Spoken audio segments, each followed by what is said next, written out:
चला तर बनवूयात मिश्र डाळींचं पौष्टिक असं सांबार. त्यासाठी आपण घेणार आहोत 3 डाळी.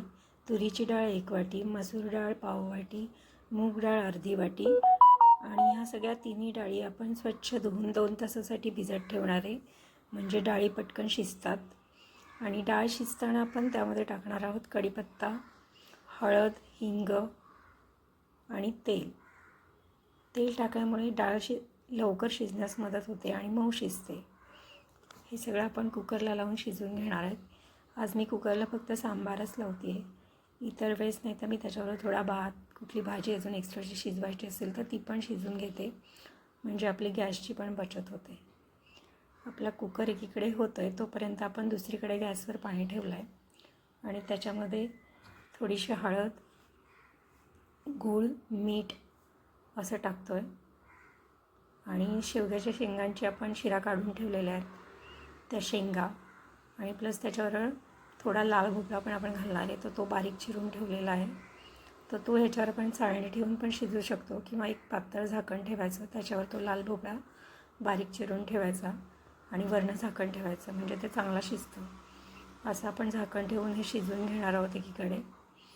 या दोन्ही गोष्टी एकत्र शिजणार, त्यामुळे इथे पण आपला गॅस वाचणार आहे. आणि मग आपण गॅसवर कढई ठेवतो आहे. कुकर आपला झालेला आहे, तर आपण कढईमध्ये 1 छोटा चमचा तेल टाकतो आहे. तेल गरम झालं की त्याच्यामध्ये फोडणीसाठी मोहरी, हिंग, कढीपत्ता आणि एका वाटीमध्ये आपण सांबार मसाला, थोडंसं लाल तिखट आणि चिमूटभर हळद असं पाण्यात मिक्स करून घेतो आहे.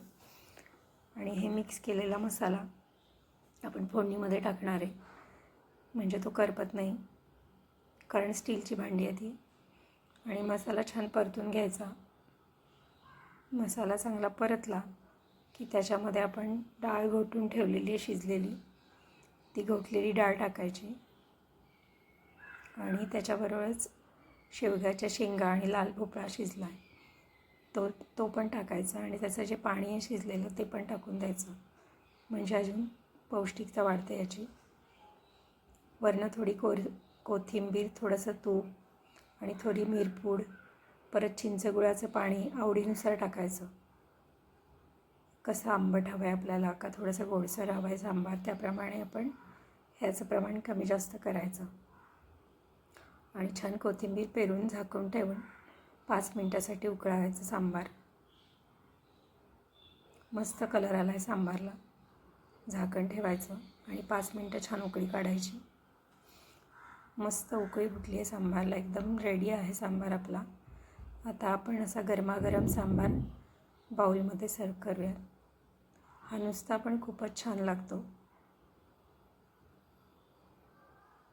नक्की करून बघा तुम्ही, खूप सुंदर दिसतो आहे आणि शेवगा आणि लाल भोपळ्यामुळे याची पौष्टिकता पण वाढते आणि अगदी कमी तेलात केला आहे, त्यामुळं डाएटवाल्या लोकांसाठी पण खूप छान आहे. मस्त असा सांबार तयार झाला आहे. नक्की करून बघा ही रेसिपी. आवडली तर लाईक करा, सबस्क्राईब करा आणि कमेंट करा. आणि अशा छान छान पौष्टिक रेसिपींसाठी माझ्या चॅनलला फॉलो करा. थँक्यू.